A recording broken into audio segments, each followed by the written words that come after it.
Zhogo Stretto. Alright.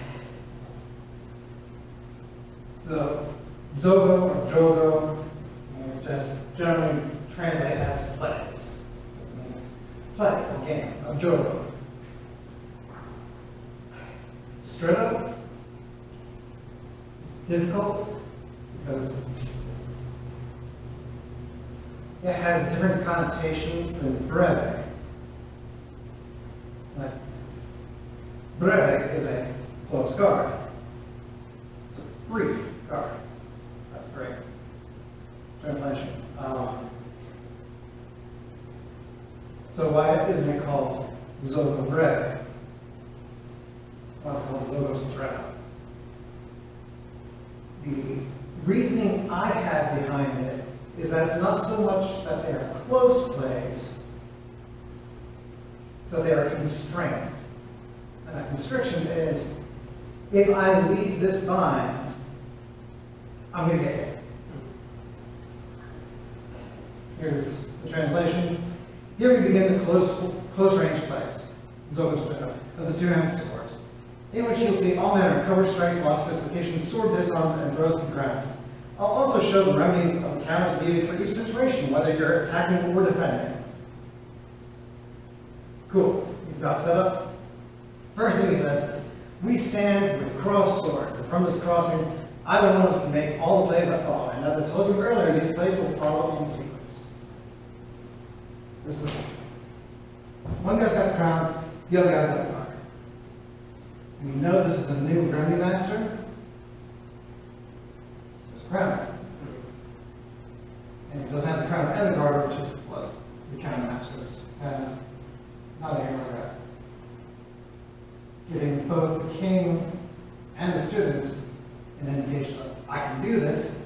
It's him saying, either of you can do this at this point. Help things to know. Right leg is forward, and it's no. So a great way to think about this is, I'm at the end, you're at the end. We're going to both take a step off. Well, I'll give you left forward. Oh, yeah, okay. Take a step off, step through. So this cross there. Fine. And now we're bound. We're bound mid-sword or closer. This is something that happens especially when we both step in. We're both going for the same, and we wind up in this guard. And this is the idea, like, because normally you play and you like just go straight on. Ideally, if everyone's stepping correctly, If everyone's stepping correctly, we'll end off here. Yep. Die. Yep. Because I'm going to go for that clavicle, you're going for this clavicle, and this offline stepping means the swords have to cross. Does this, can we, to do any of these plays, say you make a step and cut, and I'm simply reacting, but I'm too far away to like do something, so I have to come in. Yep. You still have that opportunity to go, oh, I'm here, I have time to play, I have time to come around, I'm not constricted in what I can do yet.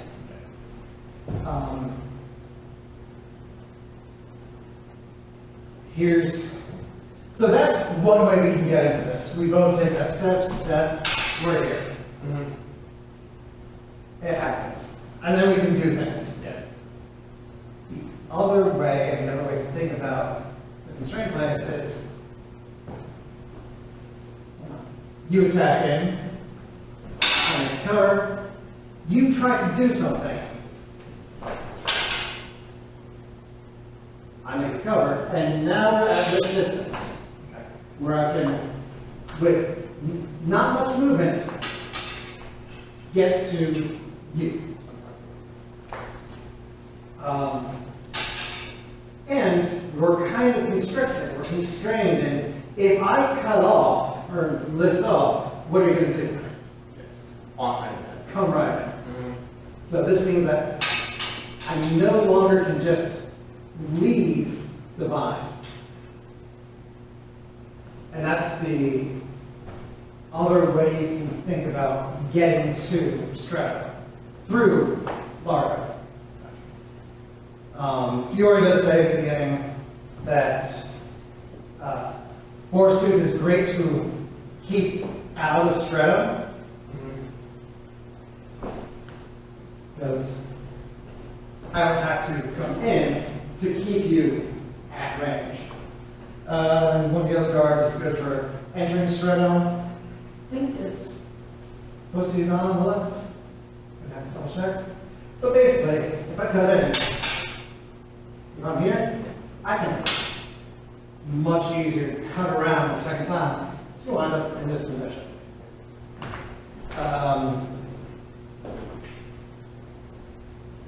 Can you force Zhogo Stretto? I actually ran into that problem a lot. I had the opportunity, and maybe a misplay on my part, but I felt like if I forced the Zhogo Stretto, they had, I automatically, I didn't matter if I landed the Stretto or not, because I left myself open. Because I had a longer distance, knowing that, hey, I'm going for Stretto, so I felt like I could go from a little farther out, instead of being closer to it. Which might be misplaced on my part.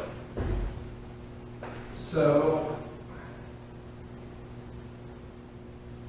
against someone who does not want to get into Stretto, someone who wants to maintain distance and stay out of the ability to, with a small step and a reach, grab a hold in,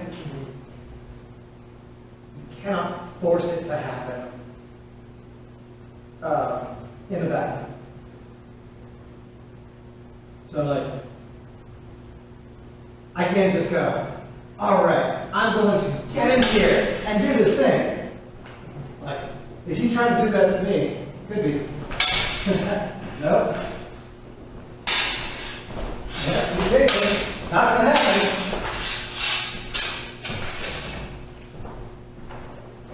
So you can wind up chasing the person.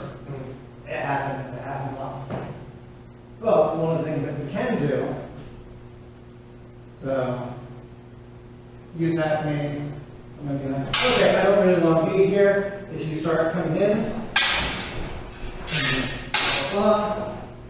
now create an opening for me to go for.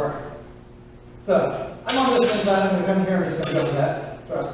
Now push it offline and step around. You gotta get them to commit. Which is coincidentally one of the ways to deal with people with long reach, right? I think that's what Joe Lilly? Yep. That's what I thought. Oh, okay.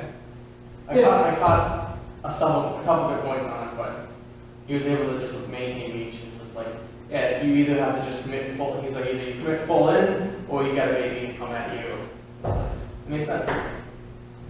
And this gets to trusting the technique and trusting everything to do what it's supposed to do. Yeah.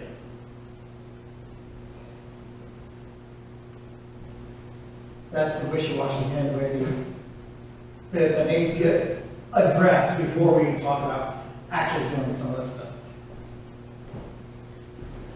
All right.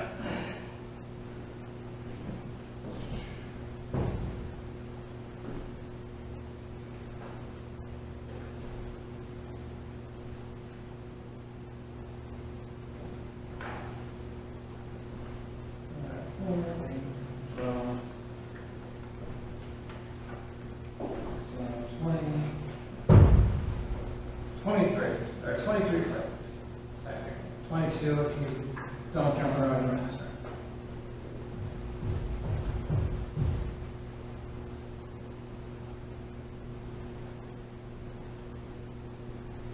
The nuance in this is mostly that when we get our swords crossed, neutral bind, strong bind, weak bind. We can be in any of these positions or some portion in between.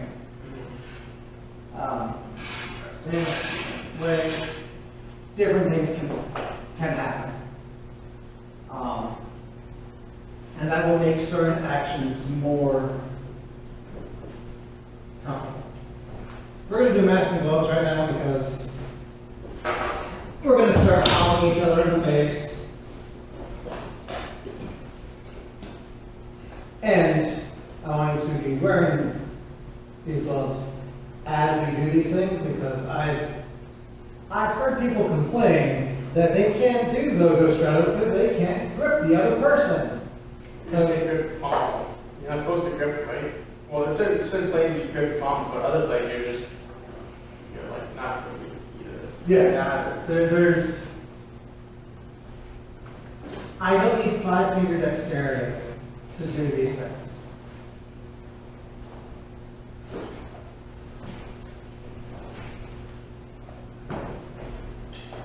All right, we're going to start. We're here. One of the pretty much easiest things that I can do is ride this in.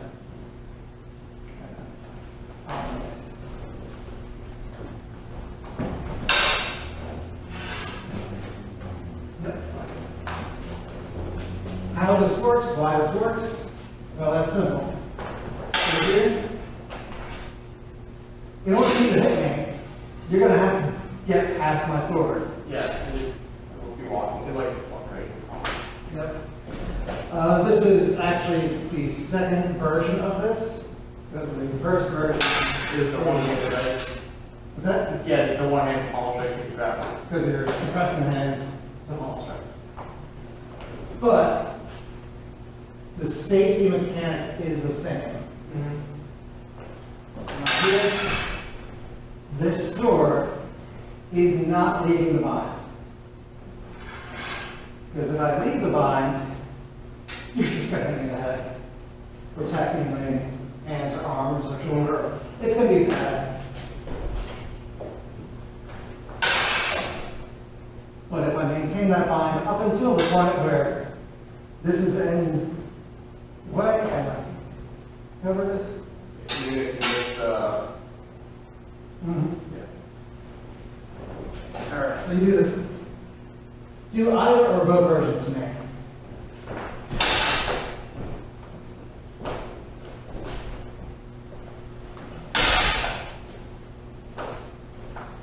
That's very smooth. Yep. That second one.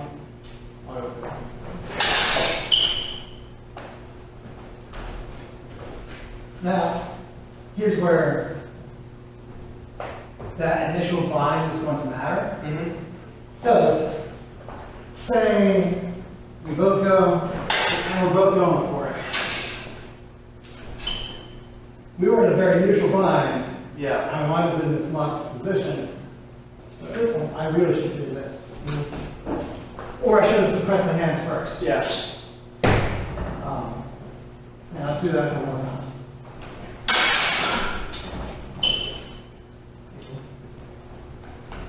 And you're going to just wind up in that position sometimes, where you're both going for it, and you're just going to hang them down. Yeah. Go ahead and get that palm on my mask. I'm Okay. trying to smash, but Oh, so practice it. Okay. yeah. That's fine. Yep.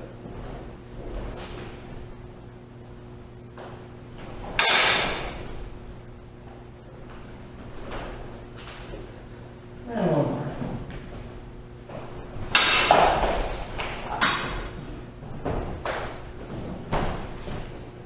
All right.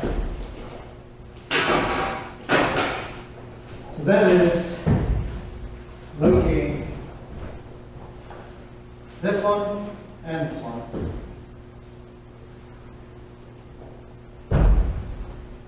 We'll talk about this one later. But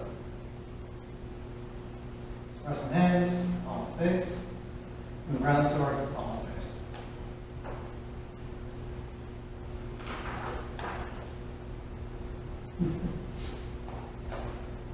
Oh, there's a follow-on to this one. Now, this is another palm strike which is effective against man in or out of armor. May the make this strike quickly if his face is unprotected, and he'll certainly hurt him. I can tell you from experience that this strike you'll have him spitting out 4 teeth. From here, if you wish, you can throw your sword around his neck, as my fellow student will show you next. As the student who preceded me told you, after doing the previous play, and I wrap my sword edge around your neck from here, if I discover that you have no neck armor, I'll easily cut your throat.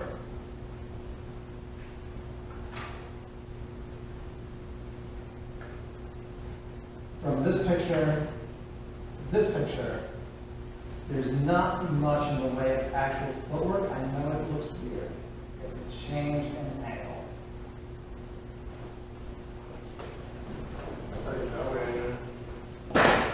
So I'm going to do this nice and slow. Now I'll do it. Okay. That would make sense. Come here, palm strike. And Like I said, lay on the shoulder, not going behind him.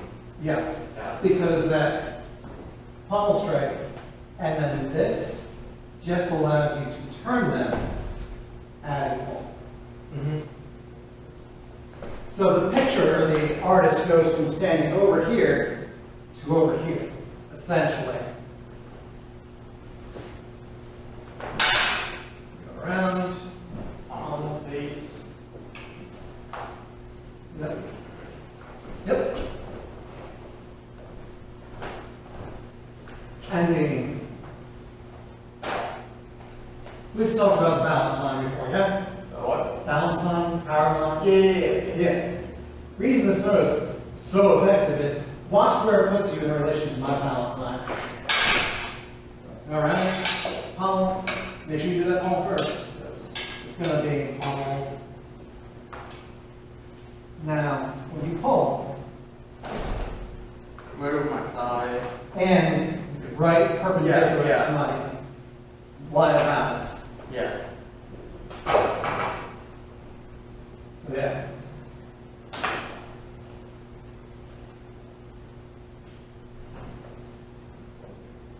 There was a couple of people around there saying they went to a tournament where you did it's like an anime. Where people about to do a pommel strike, you're supposed to yell pommel strike. Yeah. Show a pen. I get the purpose of it because like if you don't go for it out of courtesy and then they end up doing something at the point, it's like, well, I had to do the pommel. Yeah. There's 2 or 3 reasons for that. First is, pommeling someone in the mask is mean. You get a lot of oomph behind it. Like, you're supposed to pommel somebody's visor in armor.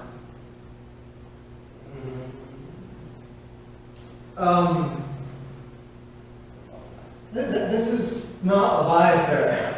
Don't pommel heavily into the mask. So it's a courtesy to not bash somebody in the face. The second is, because you're not bashing someone in the face, if you are demonstrating you controlled their arms, which we're going to get to in just a moment, and you have that pommel placed, you can say, hey, pommel, I'm pommeling this guy. So that everybody knows, hey, I'm being polite here and not playing this pommel. Gotcha. Asking.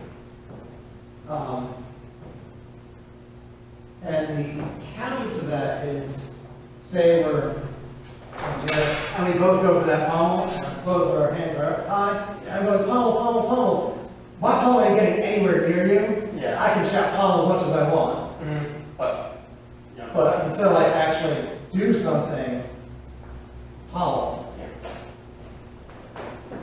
it's not really going to count. Alright, that makes sense.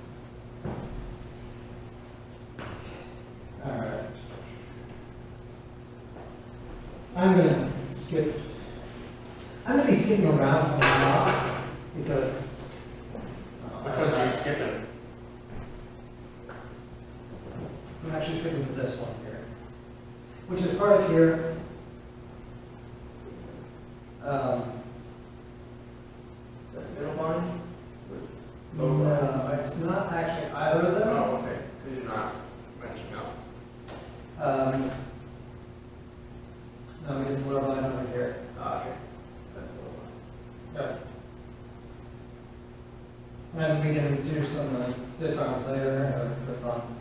But this is one, I guess it's technically a middle bind, middle inside. Yeah, so what's your definition of, like, what is Fury's definition of lower bind, middle bind, upper bind? Is it the way you're coming in at his arms? Like, if lower bind is going underneath his arms and doing something, middle bind is, In the middle Yeah. area, and then upper bind is getting the arms up. yeah, okay. I'm going to do master gloves because, No, that's good. I mean, I'd rather get practice in the master gloves because I'll be fighting in master gloves. yep.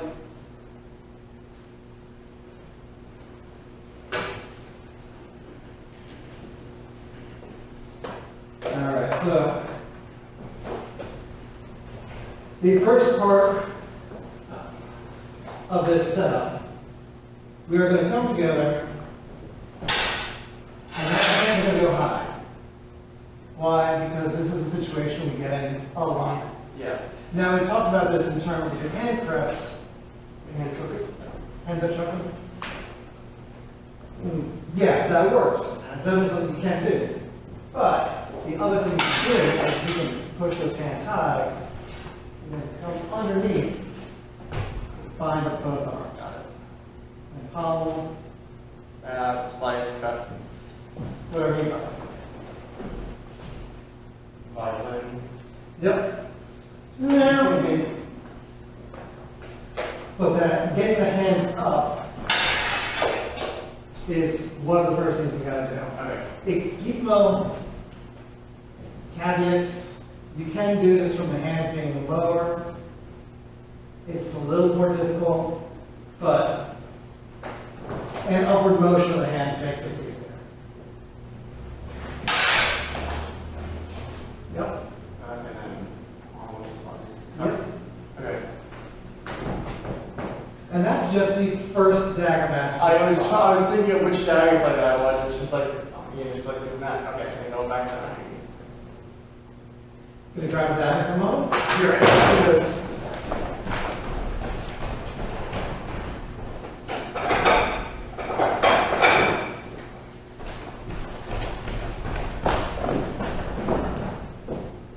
And let's work down for a moment. We'll make this attack. Yep. You got that disarm. Yep. You got and that action is also the same to get that middle bind. Only difference is you have both hands on the sword. So, Okay. So, rather than it being this thing, it's you have both hands on it. yeah, and then you're just, okay. So you're getting it. That's what, curse you, because now I'm really sounding like Fury. I really like how his system just builds up on top of each other. Well, you can have your dagger hell, you're going to see how it's all put together even more. November 19th. Yep. I'm excited. Hey, did you? I'll talk about it after when the video's off. All right, so we come in. Go up, hand up, Yep. and then Now, this is even easier if we have a little bit of setup and we wind up, plop, plop, plop, here, like square to each other. oh, okay. Because that is just even more right there. So two things. One, when you're going in, you kind of want it. You want to be like really I close. kind of want to be actually like left foot to left foot Okay. maybe here, because that's going to give me easier access to this arm. And then you're aiming for like right around like forearms. Mid forearms, Okay. because that's, you see how it's squeezing the elbows together? That's what you want. Yeah. Okay. Also, is there like a general guide of like body positions can refer to this like level? Like, if we're on a, if we're diagonal, then you do the, you do the play with the palms, right? Something like that. If we're square on, if we're left foot, go for like middle binds. Is there something like that, or is it just like play specific? Like, Here is the annoying bit. It's never explicitly stated in the text. Okay. It's implied, but it's never explicitly stated in the text. You know, when you're in this position, go for this. When you're in that position, go for that. Yeah. So, like, one of the contexts that we miss when I jump around like this is that there is connection between plays. Mm-hmm. So just like in the Zornhound, it goes, okay, we're bound here. If you're good to just thrust in, just thrust in. If you're neutral and you have to wind to thrust. If you're way over here, well, go for that to clear. Or you it doesn't specifically say if you're strong, even, or weak in the bind, but it's talked about as these are things and positions you can be in. So when you're in those positions, there's going to be different options available to you.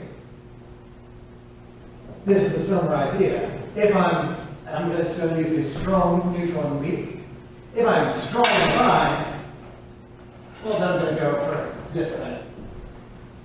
If we're neutral, suppress, come around. If I'm super weak, oh, that makes this so much easier to get to. Okay. Yeah, that makes sense. So it's less body positioning.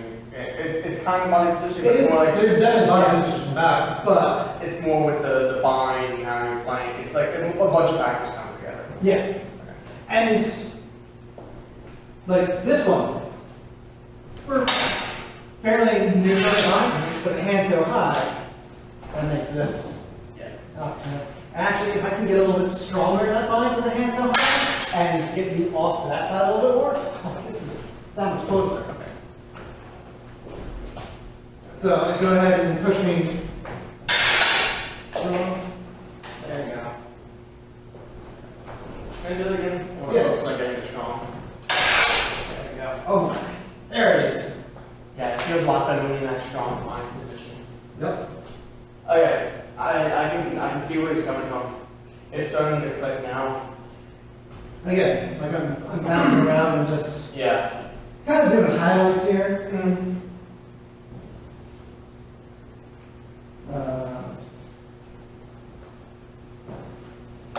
Yeah, this is the fun one. You go high, but I'm not strong.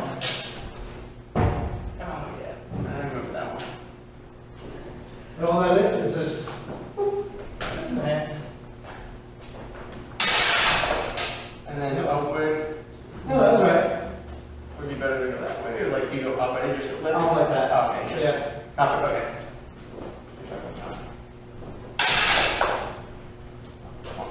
I mean, it still kind of works because you're still pushing it out, up and away, and turning it away. Yeah. I gotta work on that. Get a topic in my knee. I'm used to just, it just makes more sense. And then scoot around, scoot around.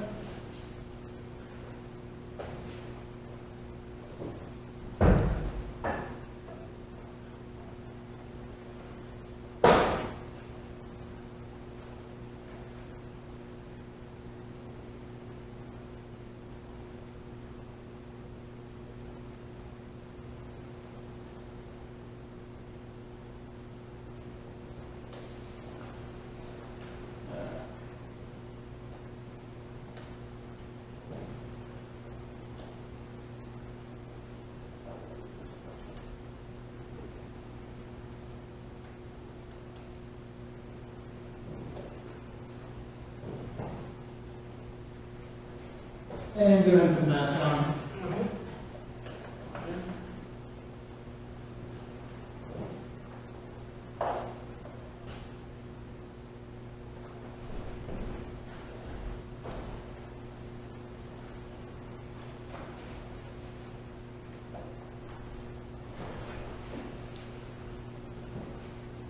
We get into a bind, and the hands stay low. Left foot forward for you. If you're doing the play, it doesn't matter. You're doing the play with the left forward. So, you know, I'm trying to do that just doesn't happen. Yeah. Come here. And you're just going across the wrist or here. Okay. So, saying up here, Got it. you're just going for that spot in between the hands, and then turn the hand down. Say they have a shorter belt, and your hands like this, you're still trying to go in between. So it depends, like, if you can get in between, cool. If you can't, Just go. get on top, Okay. get to that cross.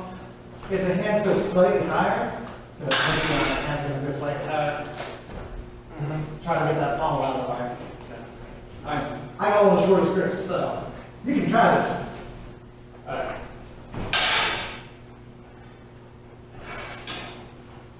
Yep. Oh, hands low. Keep hands low. Yeah, I don't like that one. Try to get in between the hands. Oh, in between. And So- then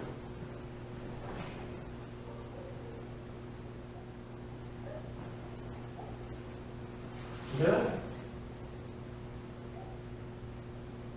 and a dog. That's what I thought. It doesn't sound like it's coming downstairs though. I mean, like it's coming. Kind of sounds like it's right there. Yeah.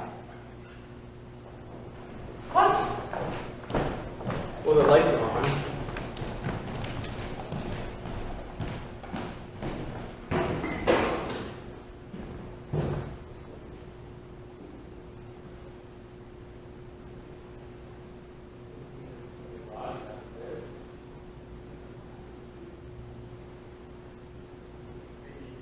Sound travel's weird. Yeah. Maybe we're haunted by a ghost dog. Ghost dog! Gonna have to put a caption on this section. And we went to go check on the ghost dog. Yeah, 5 minutes later. So you On don't the other, that's actually where I really want to be. So I can come up between the hands, but yeah, even with the big gloves, you can get in here, Mm, get there. okay. There you go. That makes it a little easier. So if I'm going to do that, then I have to go in a little more. And again, this is one of those things of opportunity because we'll often get to a spot where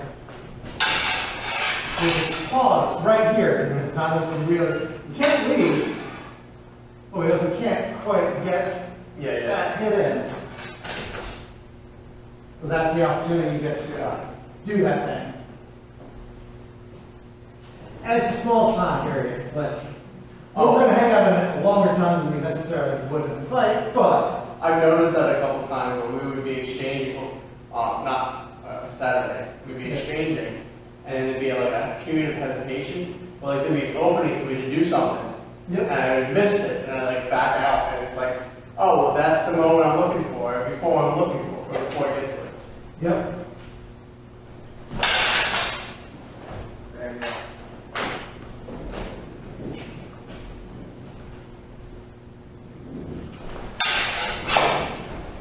There it is. There you go. So that is me failing to make force to defense against that. So Mine says that the same thing, right? Long point. Yep.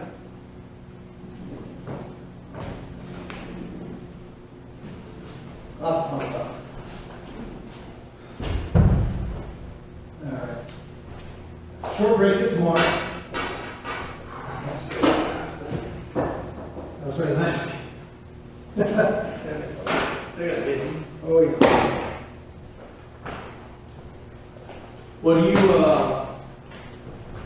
What do you like better, the Stretto gameplay from longsword or dagger plays? Because obviously all dagger is Stretto. So and obviously they're kind of similar because they build on top of each other. But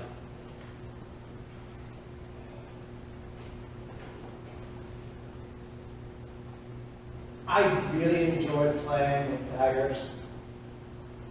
And I enjoy playing with daggers with people who respect the dagger as a tool, yeah, as a training implement, as a, if this were sharp, would I be doing this? yeah.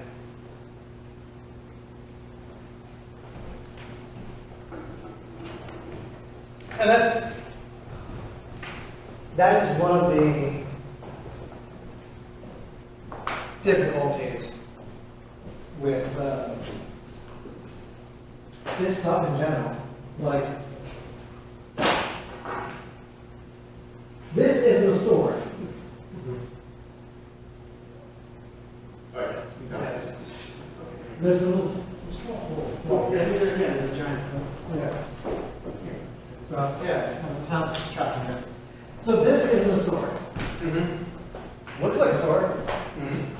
It behaves like a sword, but we don't treat this like a sword.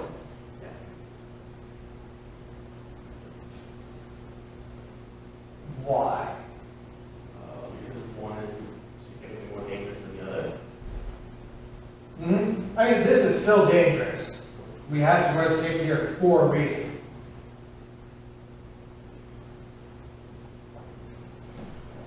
But this is vaguely, you know, sword shape, sword material, it's steel. I don't think wooden daggers as well.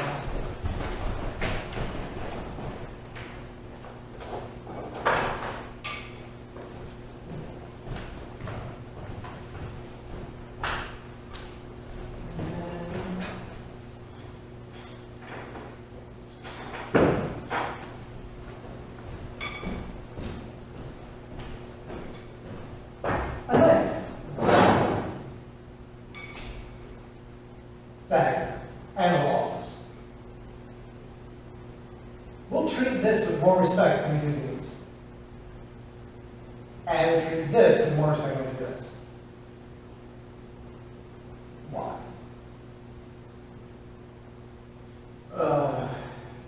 Assumption of application, whether assumption of force or assumption of legality based upon material that's made out of it, based upon like.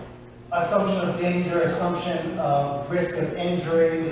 If I do something dumb with this, I'm going to get cut. I'm going to be bleeding. It's probably not going to fail. This is very, not that long away. It's 2.5 inches, maybe 3. And yet, if I drop this accidentally and it lands on my foot, it could go through a toe. It would suck. But this is significantly less lethal than this. And the historical rondelle is a lethal thing. A historical sword is a lethal thing.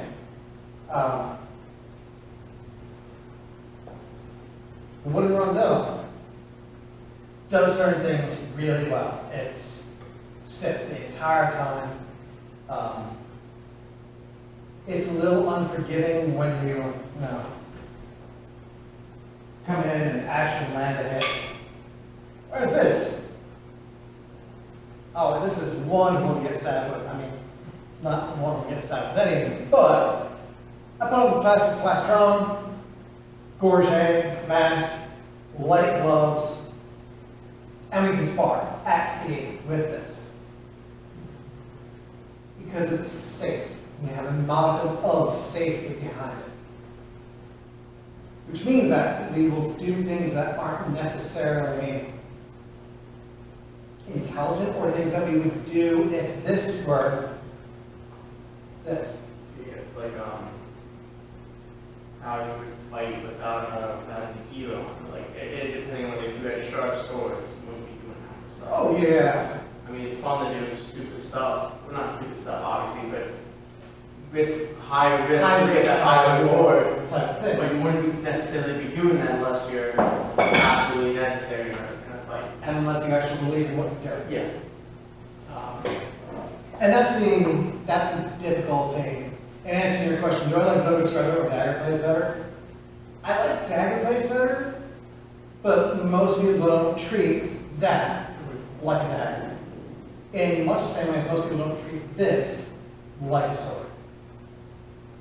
Because if I were treating this like a sword, I wouldn't be holding it like this all the freaking time. I got my fingers on the edge and my palm on the edge. Virtually nothing on the flat. Now it's not sliding around that much, so it's less likely to happen. But I'd also be wearing leather gloves basically the entire time. Well, yeah, That's a problem. You make that point also, like half arming, but like when you're doing half swording, or if you're doing the one dagger plays where you're gripping the dagger as you wrench it down, you realistically be wearing like gloves, is like the assumption that you have some kind of hand protection, right? Or they like just fucking grip it and go. I mean, when push comes to shove, if I gotta do something that involves grabbing a sword, I'm gonna grab a sword. I'm gonna deal with consequences later, because the consequences right now of not doing this is I'm getting effed up. This is, okay, I'm going to make this cover and I'm gonna get that stab in. Maybe to the eyes, maybe to here. But I'm gonna deal with the fact that I just grabbed a blade that may or may not have been intended to be gripped where I'm gripping it. Because there are blades out there that have intentional dull spots, intentional grips here, that are still nice and pointy, have sharpness here. You can still cut. Then sometimes you can sharpen here, so you can.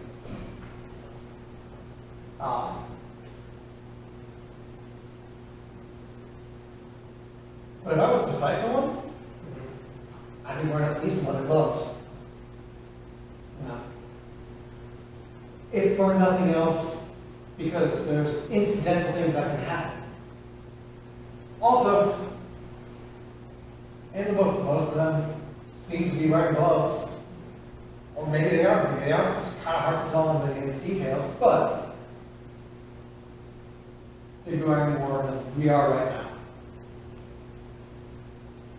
now. That entire tangent to say that when people intelligently fence with a dagger, it is a lovely thing to do and a lot more fun. When people just want to do a stab fest, I'm not a big fan of big type of stuff. yeah. I mean, like Brian's rule set. Gotta get that dagger on. 1, 2. I like that. Using the dagger less of the dagger and more as a tool of control. Yep. I mean, the other side of this tangent is when you get to Morozzo and Meyer, where they are generally doing fectura with feathers, with blunted swords, with the intention that I'm not necessarily intending on killing you. I'm being flashy. I'm gonna make this kill me. Things like Krellhow, where it's kind of like this workout, but it's flat. So if you get your sword up in the way, yeah, it's gonna wrap around and just flat hit it. And people will say, it doesn't have edge alignment, there's no quality. If you get it flat to the side of the head, tell me how much you want to fence. King's Cup is not requiring any edge alignment for electronic weapons. It is entirely valid because it's doing what they want it to do. They don't care about the edge alignment because it's a flesh. Or a flechette? Flechette? I don't know if that would be Is that Italian? It's a foil or possibly epee. It's intended to bend the tip of the foil down to touch on top of the shoulder over a guard. I remember. Yeah.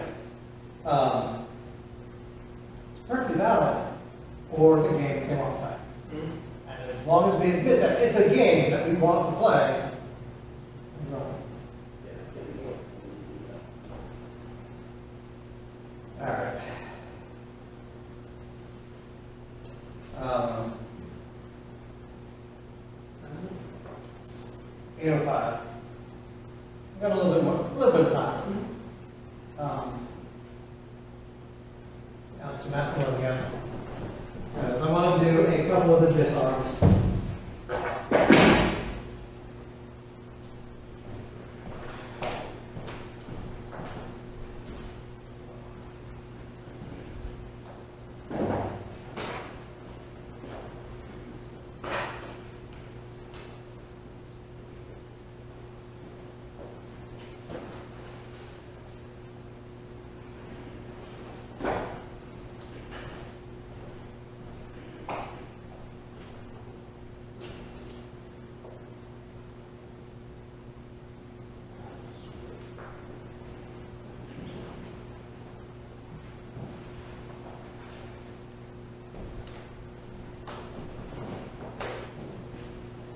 Alright, it comes to this time.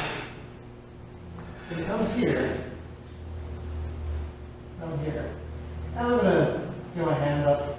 I don't really care where, because I'm ultimately doing this turnout. And sealing this door. You tried it, you did that against Julie. I probably have. I have done this. I've done this a bunch. Because ultimately, this action here, The same as the pommel almost. it's kind of the same as the pommel with that. It's just done here. And what I'm doing with this one is coming in safely, having this hook.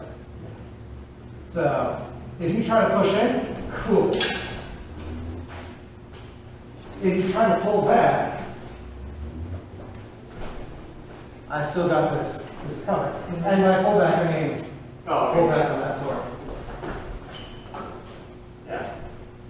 Lost So this hand is coming up underneath. it. And then you just pull up. Okay. I think that's one.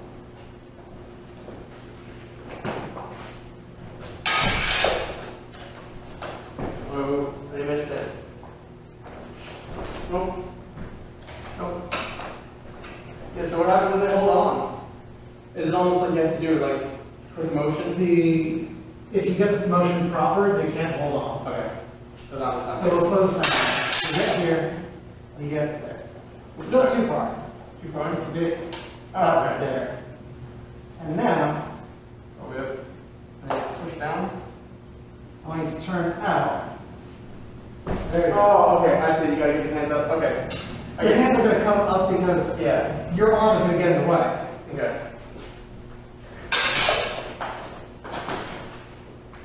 I think I'm starting to understand it. Maybe one more time? Yep. Oh, no. Well, I got the point. Freaking sword. Alright, I gotta slow. Lower. Lower? Yeah. I want you to get low on this. And just use it as this hook. Oh, okay. It's So a you're not hold. trying to pinch it, you just hook it. Yeah. Okay. There you go.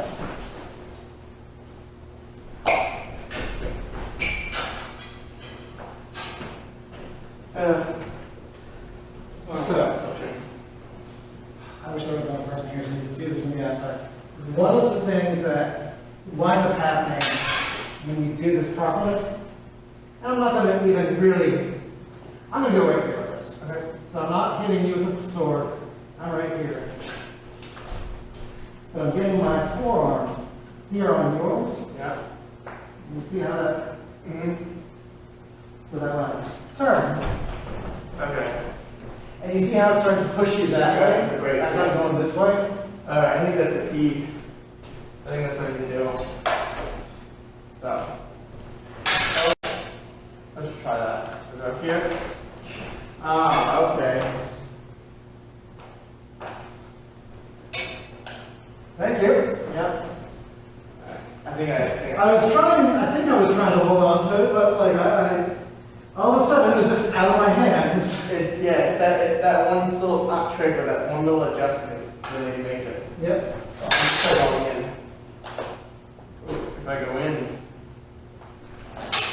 Yep. Okay, yeah. It's a little more difficult. Excuse me. A little more difficult going under. Mhm. I mean, Yeah. there's also some variation in the picture itself. Because there's actually a set and continuum for this disarm. So like you can go between the hands, you can go for the palm, you can drop your sword and do this double grab. Grabbing the blade and grabbing the palm.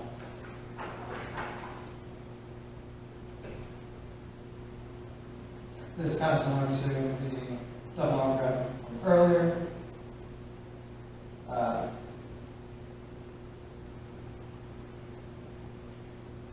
Rather than go for the blade at all, you have this thing to switch it out. Okay. I like that. Is it under? Over. Yep. Now you got my palm behind your arm. Palm there. Okay, my bad. And it's gonna pop out. Yeah.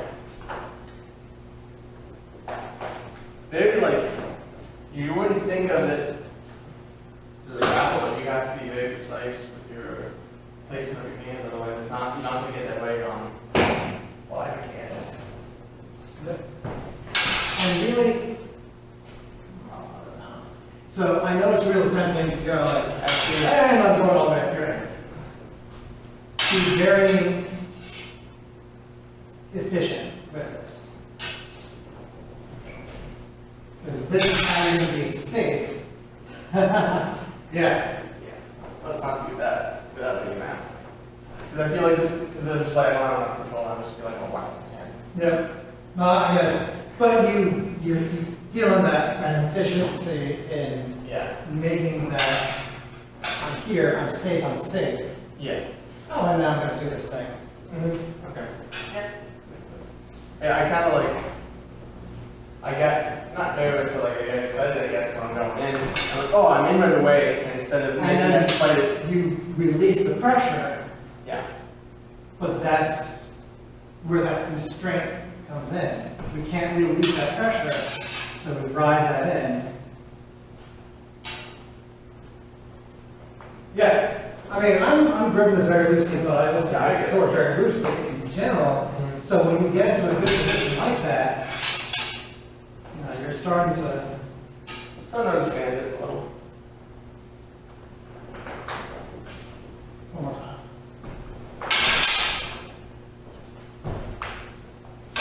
Yeah.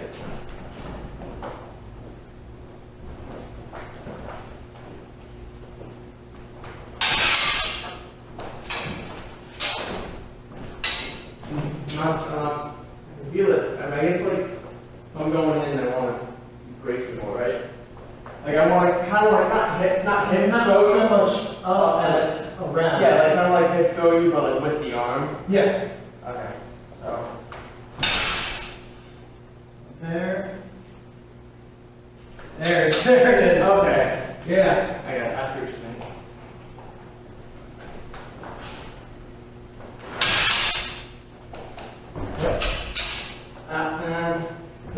There was a hang up there, but the hand is you're starting to go around me and not making me go around you.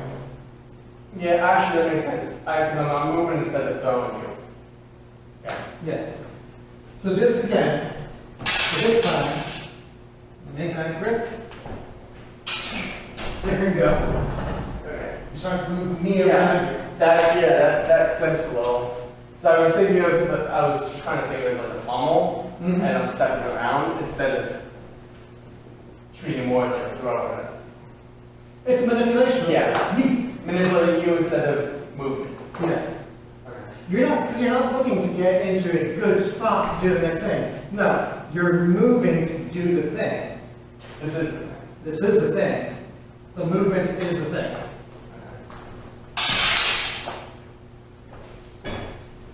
Yep. Because there's going to come a point where I have a choice to make. Do I want to hold on to that sword at the risk of this stuff? Or do I want to let go of the sword and, because you're pushing me, start to go that way? Pro tip, when you do this a lot, and you do it against people who don't necessarily want to let go of their sword, it will become inevitable. Like the more you do dagger stuff, the more you do Stretto, especially this arm, easier it becomes. Yep. But the trick is getting in there safely. There you go. I did stuff around there. But I know, it kind of makes sense. It's like, this is the one area where I want to use my body, like use my Physicality. Yeah, as an advantage instead of holding back and like just going with technique. And the fun bit about this is, it doesn't matter about our physicality. I mean, we are roughly similar height, similar weight, similar physicality. I have students and friends who 4 inches, 6 inches shorter than me, that I got 70 pounds on, that can do this because it's not brute strength, brute weight, and force. It's the body mechanics and biomechanics of how this disarm works. You know, you're gonna get the sword. It's judo with blades. Yeah. This is the force multiplier. And the great part is, like, multiplying 10 pounds by 10 or 50 pounds by 10 is still 100 to 500 pounds. Not many people have 100 to 500 pound grip strength. Yeah. Especially when it starts to grip like that. Because that's part of this. Like, when we're doing this, and I'm pulling, I'm pulling it out of forcing that like hyperextension of the wrist. out of the pinky first. Yeah. And this is actually very similar. So you can have that in.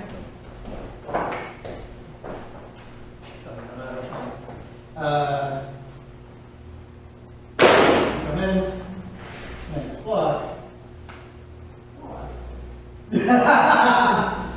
Isn't that was It didn't make sense. Like I love this disarm because it's one of those things that when it happens to you, you're like, oh. Yep. It seems all the plays that we have, there's no movements, no actions, and it makes sense with the effort you're putting in, and it's just this arm. It seems too like simple and too quick for it to like register in the brain that like you're used to making like 3 actions in a row. You're used to making, and you're like, whoa. Yeah. But how that's working, see how this spot right here, now go ahead and grip that thing real tight. Okay, underneath and out from that. Yeah. Because that's the natural zipper point of your grip. This disarm is using that same zipper point because we got that pressure up here. It's pushing down, rolling out of our hands like that. Yeah, that makes sense. I saw it like when we're going through it. It makes sense when you like go underneath and you push up and then. It's like there's a lot of little tricks in each of the. There's the a plays little that you bit have of to- stuff in each fit, yeah. And a lot of this stuff can only be discovered when you are willing to work with people of multiple body types, sizes, and strengths, and going, okay, I can make this work, you can make this work. Can Rebecca make this work? Can my camera make this work? Can tall Zach make this work? Pittsburgh. Yeah. Mike went to Pittsburgh. Julie beat Pittsburgh. Can Kiana, I'm not sure if you met her at this match weekend. I did, yeah, she's cool. She's awesome. Yeah, I was hanging out with her and Max. Nice. Well, her, the whole group were pretty cool. Yeah, Kiana's good. Yeah. She's, her and I are very similar, we're like, we're good on like one-on-one conversations, but the group, we're like, Yep. I got you. All right, let's leave that because we're gonna Yeah. chat for the last 10 minutes.